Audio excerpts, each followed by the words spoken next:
During its classical period, the Islamic world was a single, massive political powerhouse.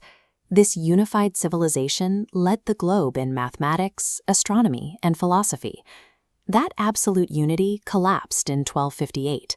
Mongol armies led by Hulagu Khan breached the walls of Baghdad, sacked the city, and effectively destroyed the reigning Abbasid dynasty.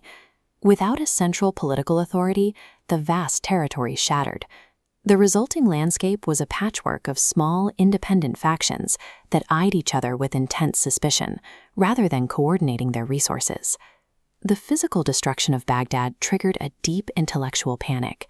Fearing their culture would be wiped out entirely, religious scholars reacted by closing what was known as the door of ijtihad, the practice of using independent reasoning to solve new problems.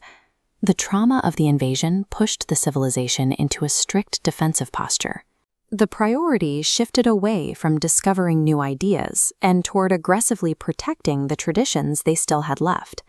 This defensive mindset became known as taqlid, or blind imitation.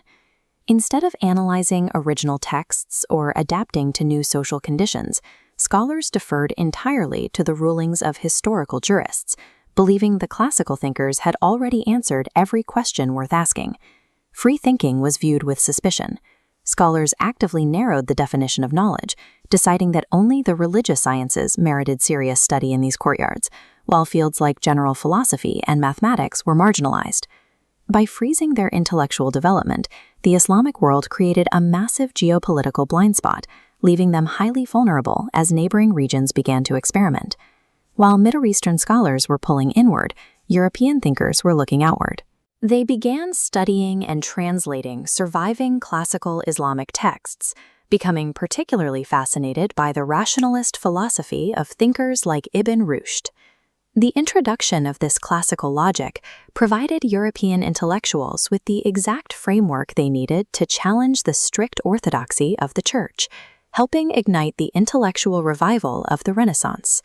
This chart tracks the resulting technological divide. Over 3 centuries, European scientific and philosophical output climbs sharply upward, while the trajectory of the Islamic world's 3 great kingdoms, the Ottomans, Safavids, and Mughals, stays entirely flat. Europe quickly weaponized their new knowledge. Innovations in physics and metallurgy led to heavy machinery like the steam engine, giving them an overwhelming advantage in both manufacturing and maritime navigation. By ignoring these mechanical leaps, the 3 great kingdoms surrendered their economic and military dominance, setting themselves up for a total collapse against a better-equipped rival. Powered by new maritime technology and driven by the emerging ideology of nationalism, European countries launched global expeditions to secure territory and resources. They approached the declining Islamic world methodically. In India, the British arrived under the guise of commerce, slowly tightening trade monopolies until they had completely dismantled the ruling Mughal Empire. In the Middle East, the French took a more direct route. To sever British communication lines to India, Napoleon Bonaparte launched a massive military invasion of Egypt in 1798. Napoleon's forces took control of Egypt in exactly 3 weeks. A region that had once commanded the Mediterranean couldn't repel a French expeditionary force for a single month. Western powers were now systematically colonizing the very civilization that had originally provided them with the philosophical tools to advance. Napoleon arrived in Egypt with a full military force and an accompanying body of scientists. When local scholars visited his Institut d'Egypte, they were forced to look closely at European engineering and realize exactly how far behind they had fallen.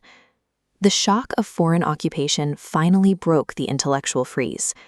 This sudden, harsh self-reflection marks the end of the Middle Period and the beginning of the modern period of Islamic renewal. Different regions formed distinct strategies to survive. In India, leaders like Sayyid Ahmad Khan argued that Muslims could only regain their footing through aggressive educational reform and the adoption of modern science. Others sought geopolitical leverage. Thinkers like Jamaluddin al-Afghani promoted pan-Islamism, arguing that Muslims across the globe had to unite their borders and resources to push back against imperial rule. It took the profound humiliation of being colonized to force the Islamic world out of centuries of complacency and trigger a desperate fight for survival.